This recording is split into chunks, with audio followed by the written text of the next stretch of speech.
தமிழர்கள் ஏதோ காட்டு மிராண்டிகள் போலவும் நாகரிகமற்றவர்கள் போல உலகத்துக்கு நாகரிகத்தை சொல்லிக் கொடுத்தது நான் 50,000 ஆண்டுகளா வாழ்றேன், 5000 ஆண்டுகளா ஏறு தழுவுறேன். நீ இன்னைக்கு வந்து திடீர்னு தடைன்னா காலையை தெய்வமா கும்பிடவன்ட்டு வந்து நீ வதைக்கிறேங்கிறது அதான் பெரிய சித்திரவதை. எமிஷாக்ஷன், வித்யாபாலன், நக்மா என்ன தெரியும்? நான் யாருன்னு உங்களுக்கு என்ன தெரியும்? ஒரு இளவும் தெரியாதவெல்லாம் கருத்து சொல்லிட்டு போறது. எல்லா உயிரும் எங்களுக்கு வேணும்னா கொசு, மூட்டைப்பூச்சி, கரப்பாம்பூச்சி அதை அடிச்சு கொள்ளு, இதை பொழுத்து செத்து போகும். இதெல்லாம் ஏன் 2,18,000 டன் ஏற்றுமதி செஞ்ச மாட்டுக்கறியை தடுக்காம என்ன பண்ணிட்டு இருந்தீங்க? இங்க போலீஸ் நாய் நான் மாப்ப முடிச்சு உங்களுக்கு உதவுறேன்னு வந்துச்சா? நீங்க அதை பயிற்சி எடுக்கும் போது அதை சிரிச்சுக்கிட்டே பயிற்சி எடுக்குதா? பயப்படுதுங்கிறாங்க. உங்ககிட்ட வந்து சொல்லிட்டு போச்சா எனக்கு பயமா இருக்குன்னு? அப்ப இந்த குதிரை சிரிச்சுக்கிட்டே சண்டைக்கு போகுதா? அப்ப என்னுடைய நாட்டு மாட்டை அழிச்சாதான் நான் இயற்கை வேளாண்மையிலிருந்து என்னை வெளியேற்ற முடியும். ஈழ போர் நடக்கும் போது பல ஆயிரக்கணக்கில் மாடுகள் செத்து விழுந்துச்சு. நான் பேசினா மட்டும் ஏன் பாசிசம் வருது? குர்பானி கொடுக்கறதுக்கு நீங்க அனுமதிக்கிறீங்களா? அப்படி தமிழர் இன பண்பாட்டின் அடிப்படையில நான் காளைகளோட விளையாட கொடுக்கணும். காளை நீ வாடகைக்கு வாங்கிட்டு அந்த விளையாடுறோம். ஒரே நாள்ல இன்னைக்கு தாக்கல் பண்ணி நாளைக்கு தடைய வாங்க ஒரு தனித்தனி அமைப்புக்கு முடியுதுன்னா வலிமை மிக்க 8 கோடி மக்களின் பிரதிநிதித்துவம் பெற்றிருக்கிற ஒரு மாநில அரசுக்கு முடியாதா? தமிழர்களின் பாரம்பரிய விளையாட்டான இந்த ஜல்லிக்கட்டு தடை விதிக்கப்பட்ட நாள்ல இருந்து அது எங்க உணர்வோடு எங்க உயிரோடு கலர்ந்த ஒன்று. இன்று நேரத்தில் நீண்ட நெடிய காலமாக எமது கலாச்சாரத்தோட பின்னி பிணைந்த ஒன்று இந்த ஏறு தழுவுதல்.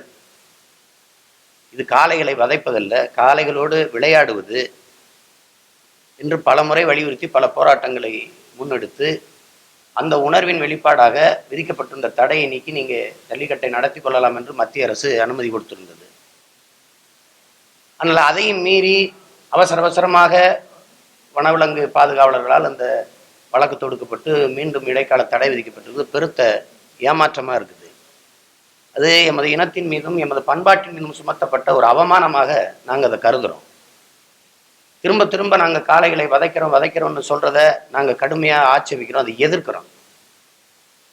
அந்த சொல்லையே நாங்கள் அருவருக்கிறோம். இதில் நமக்கு எழுதுகிற கேள்வி என்னன்னா, நான் தோக்கும் போதெல்லாம் ரசித்து கொண்டிருக்குது இந்த நாட்டின் நீதி. நீங்க தான் சொல்றீங்க காவிரியில தமிழர்களுக்கு தண்ணீர் கொடுங்கன்ட்டு. அதை அவமதிக்குது அந்த மாநில அரசு. ஒரு சொட்டு தண்ணீர் தர முடியாதுன்னு எந்திரிச்சு போகுது. அந்த நாட்டின் முதலமைச்சர் எந்திரிச்சு போறாரு. அந்த மாநில முதலமைச்சர் ஒரு சொட்டு தண்ணி கிடையாதுன்றாரு. அதை என்ன செய்யுது? அப்ப நாங்க தோத்து நிக்கிற இடத்துல அதை ரசிக்குது. அதே மாதிரி முல்லை பெரியாற்றுல தமிழர்களுக்கு தண்ணீர் கிடையாது, நான் மாற்று அணை கட்டுவதான்னு சொல்றதை ரசிக்குது. ஆனா நீங்க தான் சொல்றீங்க 142 அடி நீரை உயர்த்தி தண்ணீரை கொடுங்க, அணை உறுதியா இருக்கு, அணையின் பாதுகாப்பு உறுதி செய்யப்பட்டுட்டுன்னு இந்த நீதிமன்றம் தான் சொல்லுது. அந்த மாநில அவமதிப்புக்கு என்ன செஞ்சது? ரசிச்சுக்கிட்டு நிக்குது. தமிழர்கள் நாங்க தோத்து நிற்கும் போது அப்ப எல்லாமே நாங்க வேணாம்ங்கிறதெல்லாம் அது வேணும் செய்யுது. அணு உலை வேணாங்கிறோம், அது செய்யுது. கச்சத்தீவை எடுங்கிறோம், அது அவ்வளவுதாங்குது, கொடுத்ததாங்கிறோம். நாங்க என்ன கேட்டாலும் அதுக்கு எதிராக செய்யுது. அப்ப நாங்க போராட்டத்தின் மூலமா நாங்க ஒரு அரசு வந்து மக்களின் உணர்வுக்கு மதிப்பளித்து ஜல்லிக்கட்டை நடத்தி கொள்ளணும்னு சொன்னா அவசரமா முதல் நாள் வழக்கு தொடுத்து அடுத்த நாள் தடைய போடுது எனக்கு எதிரா. இது நீதியா அநீதியாங்கிற கேள்வி நமக்கு வருது. மக்களுக்காகத்தான் சட்டம். மக்களின் உணர்வுக்கு மதிப்பளிக்காத சட்டத்தை எப்படி இது பண்ண முடியும்? உங்களுக்கு இந்த வனவிலங்கு ஆர்வலர்களுக்கு நம்ம காட்டுறது இது மகாராஷ்டிரா மாநிலத்துல நடந்தது. உங்க எல்லாருக்கும் இந்த இதை கொடுக்குறேன் பாருங்க. தர்க்கம் செய்யற எல்லாருமே நம்மகிட்ட சொல்றது காளைகள் பயப்படுதுங்கிறாங்க. நான் கேட்டப்போ அப்ப அவங்க சொல்லும் போது எல்லா உயிர்களும் எங்களுக்கு வேணுங்கிறாங்க. அப்ப கொசு, மூட்டைப்பூச்சி, கரப்பாம்பூச்சி எல்லாம் உங்களுக்கு வேணுமான்னா அதுக்கு பதில் இல்லை. அதை ஏன் கொல்றதுக்கு இவ்வளவு மருந்துகள் தயாரிச்சு விடுறீங்கன்னா அதுக்கு பதில் இல்லை. இப்ப இந்த குதிரைய அது மேல பீரங்கியை கட்டி இப்படி ராணுவ வீரர்கள் மேல வெடிக்கிறாங்க. அப்ப இந்த குதிரை சிரிச்சுக்கிட்டே வெடிக்குதா? சண்டைக்கு போதா? பயப்படலையா? இது ஏன் உங்க பார்வைக்கு படல? என் காளைகள் மட்டும்தான் உங்க கண்ணுக்கு தெரியுதா? யாராவது இந்த வனவிலங்கு மேல பாதுகாப்பு ஆர்வலர்கள் யாராவது ஒருத்தர் காளை மாடு வளர்த்ததுண்டா? புல்லு பிடிங்கி போட்டது, தண்ணி வச்சது, தவிடு வச்சது, பருத்தி கொட்டை வச்சது, பராமரிச்சது யாராவது உண்டா? அதை வளர்க்கறது நீண்ட காலமா பாரம்பரியமா வளர்த்துக்கிட்டு இருக்கேன். நான் உயிருக்கு உயிரா நேச்சு என் குடும்பத்துல ஒரு சகோதரனா நிக்குது. அதை நான் வதைக்கிறேங்கிறது பைத்தியக்காரத்தனம். எங்கிரும் மாடு எப்படி இருக்கும்னு கிட்ட வந்து பார்க்காத நீ வந்து எங்க கிட்ட வந்து இது வதைக்கிற கொடுமைப்படுத்துறேன்னு சொல்றது சுத்த கொடுமை. அது தமிழர்கள் ஏதோ காட்டு மிராண்டிகள் போலவும் நாகரிகமற்றவர்கள் போல உலகத்துக்கு நாகரிகத்தை சொல்லிக் கொடுத்தது நான், பண்பாட்டை சொல்லிக் கொடுத்தது நான். ஜல்லிக்கட்டுங்கிற வார்த்தை இன்னைக்கு இடையில வந்தது. நான் சங்க காலத்துல இருந்து விளையாடி வர்றேன். கொள்ளையற்ற கோடஞ்சுவானை மறுமையும் புல்லாலே ஆயமகன்கிறது என் சங்க இலக்கியத்தில் கலித்தொகையில் இருக்கிற பாட்டு. இன்னைக்கு நேத்தா இந்தியாங்கிற நாடு எப்போ வந்து 100 ஆண்டே நிறைவு வரல. நான் 50,000 ஆண்டுகளா வாழ்றேன், 5000 ஆண்டுகளா ஏறு தழுவுறேன்.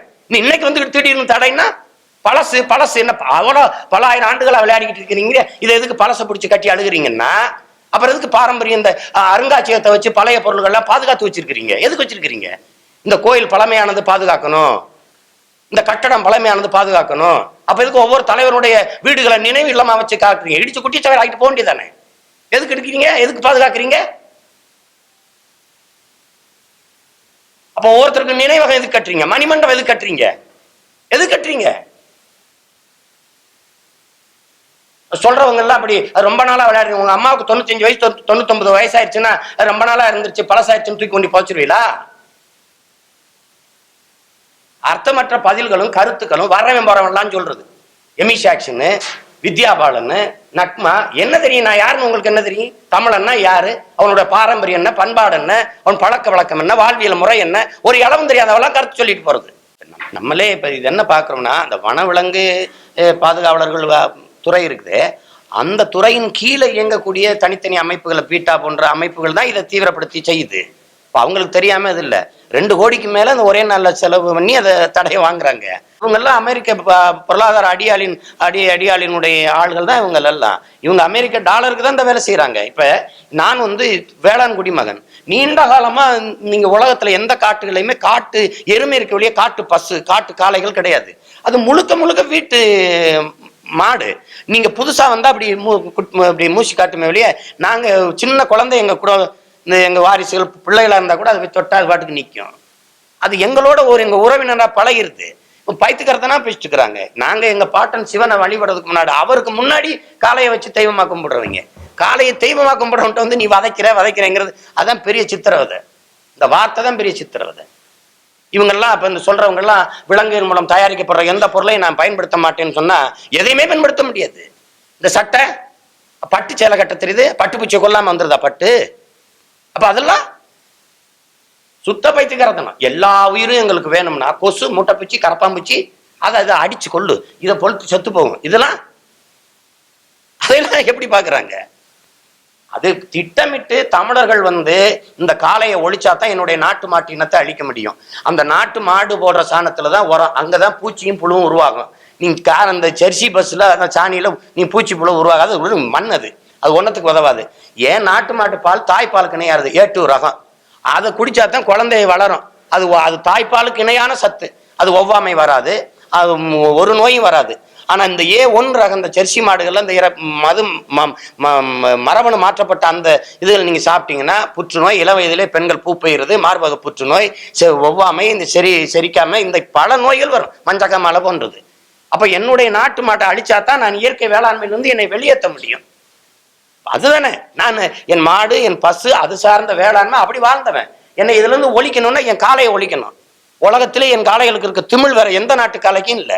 என்கிட்ட இருந்து விந்தணு எடுத்துட்டு போய் பிரேசில்ல அவன் இதே மாடுகளை தரத்து ரகத்தை உருவாக்கிக்கிட்டான். இவன் திட்டமிட்டு என்னுடைய இந்த காளைகளை அழிக்கிறதுக்கான ஒரு இது. சரியா தமிழர் பண்பாட்டு மேலே அடிப்பான் பாருங்க. நீ இன்னைக்கு நேத்தா விளையாடுறேன் நானு.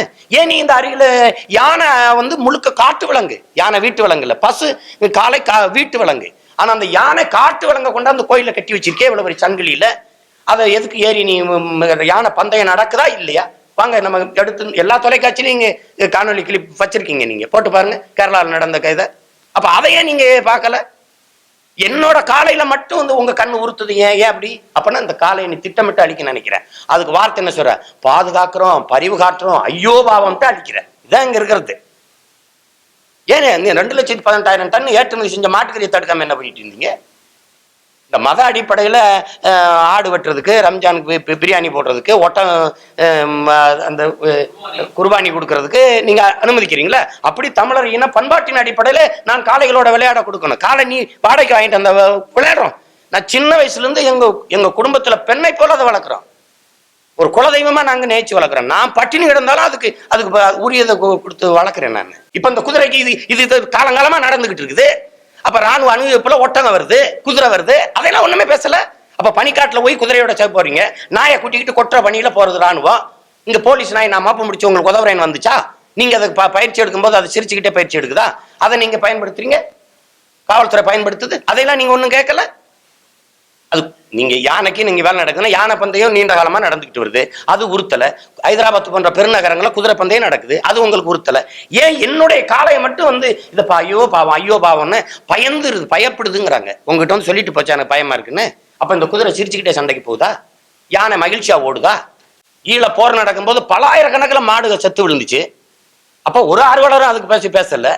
அது இந்த மாட்டு மேல மட்டும் ஒரு பெரிய பரிதாபம், மனித மேல வராது. நாங்க 20 பேர் ஆந்திர காட்டுக்குள்ள சுட்டு போட்டு கொண்டு இருந்தான், 10 நாளைக்கு மேல நாரிட்டு கிடந்தோம். அப்ப ஒருத்தன் பேசல. ஏடு கட்டு எது பேசினாலும் இதெல்லாம் பேசினா இப்படி பாசிசமா பேசுறாங்க. ஏன் நான் பேசினா மட்டும் ஏன் பாசிசம் வருது? அது ஏன் எப்படி வருது? கொடுமையா இருக்கு. இப்ப நீங்க இவ்வளவு காலம் இருந்ததுல இதே தமிழக அரசே அது போட்ட சீராய்வு மனுவை இந்த மக்களுக்கு இந்த உரிமையை பெற்றுக் கொடுக்கணும்னு நினைச்சா விரைந்து நடத்தி கொண்டு போயிருந்திருக்கலாம்ல. ஒரே நாள்ல இன்னைக்கு தாக்கல் பண்ணி நாளைக்கு தடையை வாங்க ஒரு தனித்தனி அமைப்புக்கு முடியுதுன்னா வலிமை மிக்க 8 கோடி மக்களின் பிரதிநிதித்துவம் பெற்றிருக்கிற ஒரு மாநில அரசுக்கு முடியாதா? ஏன் முடியாது? அது செய்யல. அப்ப அந்த நோக்கமற்ற தன்மையில தான் நமக்கு சந்தேகம் வருது. இது வெறும் தேர்தலுக்காக அவ்வப்போது இப்ப தேர்தல் நெருங்கலைன்னா அடுத்த இன்னும் ஒரு வருஷம் இருக்கு தேர்தலுக்குன்னா இதை கவனிச்சிருக்க மாட்டாங்க. அப்படித்தான் போன தடவை எங்களுக்கு தடையை உடைச்சு நடத்த அனுமதி பெற்று தரல. போன ஆண்டு நாங்க நடத்தல தானே. அப்ப நோக்கம் இருந்தா அந்த ஆண்டை பெற்று தந்திருக்க முடியும்ல. இப்ப தேர்தலுக்கு இன்னும் 2 மாசம் இருக்கிறதுனால இந்த வேகம் நடக்குது. அதாவது இது தடையை மீறி நடத்துவது சட்டத்தை அவமதிப்பதான் நீங்க பார்க்க கூடாது. இப்ப நீங்க இப்ப எங்களை பொறுத்த வரைக்கும் விடுதலை புலிகள் தீவிரவாதிகள் போட்டிருக்குது. இது எங்க இனத்தின் உணர்வோட சார்ந்தது. அப்ப அந்த இடத்துல நாங்க அதை மீறிதான் நாங்க நகர்ந்து போறோம். அப்ப இதுல என்னென்ன தடையை மீறி நடத்தணுங்கிறது எங்க மக்களினுடைய வெளிப்பாடா இருக்கு, உணர்வா இருக்கு. அது ஒரு போராட்ட வடிவமா மாத்தணும்னு நினைக்கிறாங்க. நீதியா இருந்தா தலைவணங்க ஏற்கலாம். அது அநீதியா இருக்கும்போது அதை மீறி தங்களுடைய உணர்வை வெளிப்படுத்த வேண்டிய தேவை இருக்குது. அதனாலதான் அந்த தடையை மீறி நாங்க நடத்தி எங்க உணர்வை வெளிக்காட்டுவோம் அப்படின்னு நம்ம மக்கள் நினைக்கிறாங்க. அதுக்கு துணையா நிற்க வேண்டியது எங்கள் கடமை. அதனால நாங்கள் எங்க மக்களின் உணர்வை மதிச்சு அவங்களோட நிற்போம்.